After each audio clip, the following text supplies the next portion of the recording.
Assalamualaikum warahmatullahi wabarakatuh. Hai, perkenalkan saya Sinta Oktavianingrum, mahasiswa UIN Purwokerto, program studi pendidikan agama Islam semester 2 kelas G dengan NIM 22410402318. Di sini saya akan menjelaskan tentang materi filsafat ilmu yang diampu oleh Ibu dosen Bu Inten dengan mengunduh tugas struktur yaitu ulangan akhir semester 2 ini. Jadi di sini saya akan menjelaskan tentang filsafat fenomenologi, filsafat positivisme dan filsafat post-positivisme. Dan di dalamnya ada konsep dan penerapan filsafat itu sendiri. Jadi mari kita simak bagaimana penjelasan materi tersebut.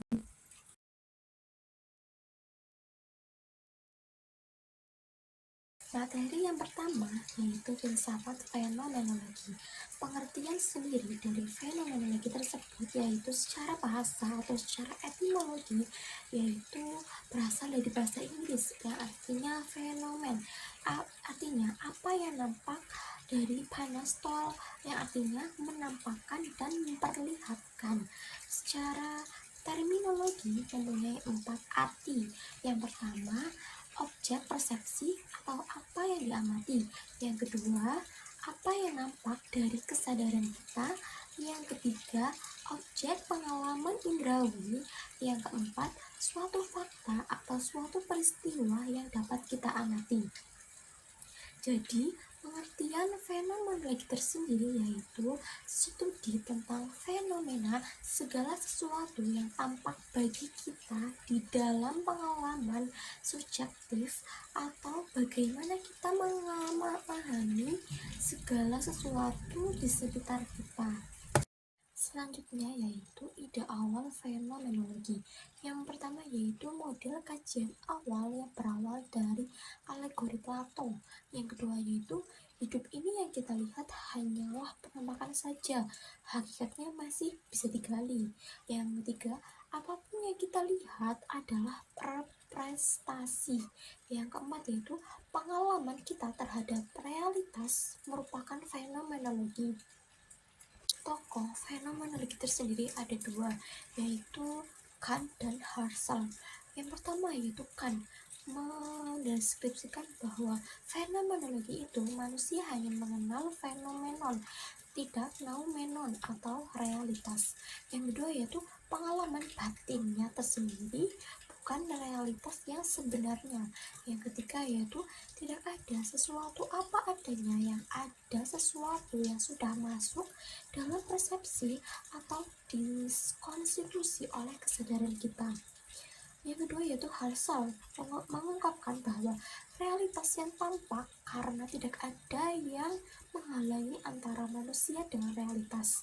Yang kedua yaitu adanya sesuatu yang apa adanya. Yang selanjutnya yaitu realitas dan fenomena. Jadi, realitas dan pengalaman kita merupakan tentang realitas. Yang kedua yaitu perbedaan antara sesuatu yang apa adanya dan pengalaman kita terhadap sesuatu. Yang ketiga yaitu penampakan kita terhadap realitas merupakan bayangan hitam, sedangkan sesuatu yang apa adanya merupakan tangan yang terkena cahaya. Seperti dalam gambar, seperti kita huruf C itu menampakkan sebuah badak, dan kita bisa dengan kelinci, terus kita bisa dengan muka rusa dan lain sebagainya. Dalam fenomenologi tersendiri terdapat konsep, ada 3 konsep, yaitu ontologi, epistemologi, dan aksiologi. Jadi ontologi tersendiri yaitu secara istilah, ontologi adalah ilmu yang membahas tentang hakikat yang ada, berbentuk jasmani atau konkret maupun rohani atau abstrak. Jadi objek telaah ontologi adalah yang ada tidaknya terkait pada sesuatu perwujudan tertentu. Ontologi membahas tentang yang ada secara universal, yaitu berusaha mencari inti yang dimuat setiap kenyataan yang meliputi segala realitas dalam semua bentuk. Yang kedua kedua yaitu epistemologi, yaitu objek telaah epistemologi tersendiri yaitu mempertanyakan bagaimana sesuatu itu datang, bagaimana kita mengetahuinya, bagaimana kita membedakan dengan yang lainnya. Jadi epistemologi tersendiri berkenaan dengan situasi dan kondisi ruang serta waktu mengenai sesuatu hal. Selanjutnya yaitu aksiologi. Aksiologi dapat diartikan sebagai teori nilai yang berkaitan dengan kegunaan dari pengetahuan yang diperoleh. Landasan dalam tataran aksiologi adalah untuk apa pengetahuan itu digunakan, bagaimana hubungan penggunaan ilmiah dengan moral etika, bagaimana penentuan objek yang diteliti secara moral, bagaimana kaitan prosedur ilmiah dan metode ilmiah dengan kaidah moral. Selanjutnya yaitu tentang penerapan fenomenologi dalam filsafat ilmu. Ada 3 juga, yaitu ontologi ilmu, epistemologi ilmu, dan aksiologi ilmu. Yang pertama yaitu ontologi ilmu. Ontologi ilmu sendiri meliputi seluruh aspek sebuah kehidupan yang dapat diuji melalui panca indera manusia, seperti mata dan lain sebagainya. Contohnya seperti kita dapat memberikan dengan ilmu biologi, yang karena pada hakikatnya secara ontologi, hakikat dari ilmu biologi sendiri adalah ilmu tentang kehidupan tumbuhan, binatang, manusia, dan alam. Yang kedua yaitu epistemologi ilmu, yaitu proses pencarian epistemologi atau teori suatu pengetahuan yang sedang kita amati atau kita cari, biasanya didasarkan atas pertimbangan sikap yang ragu-ragu. Dengan sikap ragu-ragu itulah orang mencari tahu tentang berbagai hal yang melingkupinya. Sebagai contoh, penyebab lahirnya ilmu kedokteran yang awal mulanya yaitu para ahli mempertanyakan tentang ilmu biologi yang berurusan penyembuhan tentang penyakit makhluk hidup yang sangat mematikan. Yang ketiga yaitu aksiologi ilmu. Aksiologi ilmu sendiri meliputi nilai-nilai valuasi yang bersifat normatif dalam memberikan makna terhadap kebenaran dan kenyataan sebagaimana dijumpai dalam kehidupan manusia yang menjelajahi berbagai kawasan seperti sosial, simbolik, ataupun visi material. Contohnya seperti ontologi tentang sahabat kita yang mengenal kita sejak SD. Kita kemudian berpisah dan bertemu di waktu SMP atau 15 tahun yang kemudian. Secara fisik disebut sahabat kita itu berubah, mungkin makin tua, gendut, kurus, atau yang lain sebagainya, tetapi ada sesuatu yang tetap dalam dirinya yang kita pahami atau cara matanya dan lain sebagainya. Materi yang kedua yaitu filsafat positivisme. Dari pengertian sendiri, secara etimologi itu positif atau faktual, positif atau nyata, dan ditambah isme yang artinya paham atau aliran.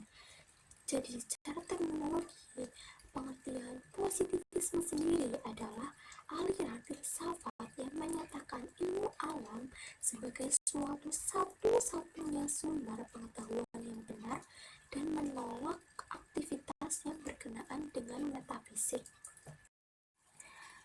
Yang selanjutnya yaitu penerapan filsafat positivisme dalam kehidupan. Ada 3 juga, yaitu ontologi ilmu, epistemologi ilmu, dan aksiologi ilmu. Yang pertama yaitu ontologi ilmu.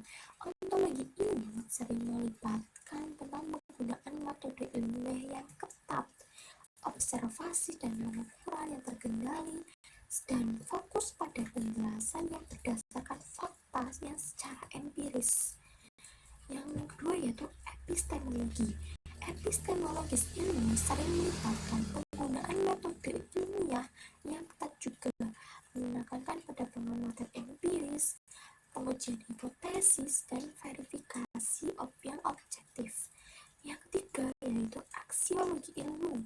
Aksiologi ilmu sering sekali mengarahkan pada pembatasan dalam pembahasan tentang nilai dan etika dalam konteks ilmiah. Jadi, dalam penerapan sebuah filsafat positivisme dalam sebuah kehidupan, tiga tadi tersebut itu menyangkut tentang sebuah pengamatan dan karya ilmiah atau metode ilmiah dengan jelas, dengan fakta yang objektif dan fakta yang empiris, dan pengamatan yang empiris serta pengujian hipotesis. Memasuki materi yang ketiga yaitu filsafat post-positivisme. Jadi konsep pada filsafat positivisme yang pertama itu secara pengertian sendiri yaitu post-positivisme adalah suatu bentuk modifikasi dari positivisme, yaitu ada tiga konsep. Yang pertama ontologi, epistemologi, dan aksiologi. Yang pertama yaitu ontologi. Ontologi secara aliran post-positivisme bersifat kritikal realisme dan menganggap bahwa realitas memang ada dan sesuai dengan kenyataan dan hukum alam, tapi mustahil realitas tersebut dapat dilihat secara benar oleh peneliti. Yang kedua yaitu epistemologi. Epistemologi secara post-positivisme tersebut yaitu bersifat modified, dualis, atau objektivis, yang artinya hubungan peneliti dengan realitas yang diteliti tidak bisa dipisahkan, tapi harus interaktif dengan subjektivitas secara mungkin. Yang ketiga yaitu aksiologi. Post-positivis bekerja untuk memahami bagaimana nilai dan keyakinan dapat mempengaruhi keyakinan yang peneliti tersebut. Terdapat melalui 7 pemilihan ukuran, populasi, pernyataan, dan definisi, serta melalui interpretasi dan analisis pekerjaan peneliti tersebut. Penerapan filsafat post-positivisme yang pertama yaitu ada ontologi ilmu, epistemologi ilmu, dan aksiologi ilmu, serta terdapat contoh. Yang pertama yaitu ontologi ilmu. Penerapan filsafat post-positivisme dalam ontologi ilmu sering melibatkan penggunaan metode ilmiah yang ketat, observasi dengan pengukuran yang terkendali, dan fokus pada penjelasan yang berdasarkan fakta secara empiris. Yang kedua yaitu epistemologi ilmu. Penerapan filsafat pada epistemologi ilmu tersebut sering melibatkan penggunaan metode ilmiah yang ketat, penekanan pengamatan secara empiris, serta pengujian hipotesis dan verifikasi yang objektif.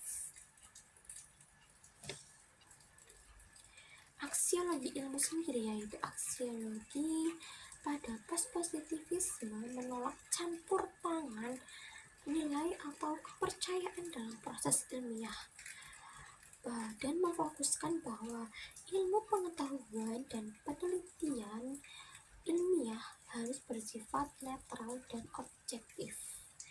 Penelitian harus dilakukan secara objektif tanpa pengaruh nilai pribadi, preferensi, dan atau agenda tertentu.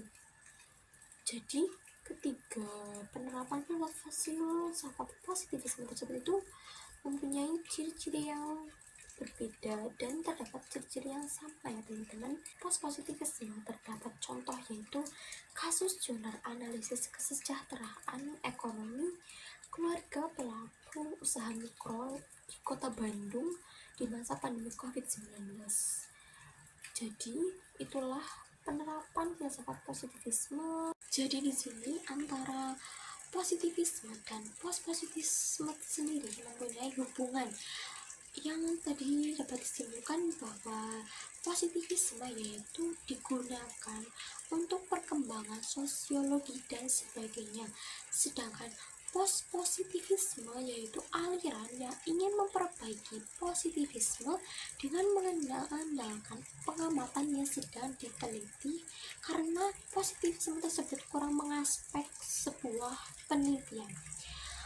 Positivisme sendiri memiliki pengamatan peneliti dan objek yang memiliki hubungan yang harus terlibat langsung, yang bersifat interaktif dan bersifat netral. Sedangkan positivisme sendiri yaitu dari semua yang dibutuhkan atau alat utama melalui panca indera, observasi, dan sebagainya. Sedangkan positivisme semua yang dilakukan dengan atau dekat dengan fenomenologi. Itulah yang dapat saya sampaikan pada peta konsep fenomenologi, positivisme, dan positivisme yang sudah saya jelaskan tadi. Bila ada kesalahan dan kekurangan atau salah kata, saya mohon maaf yang sebesar-besarnya. Wassalamualaikum warahmatullahi wabarakatuh. Terima kasih teman-teman.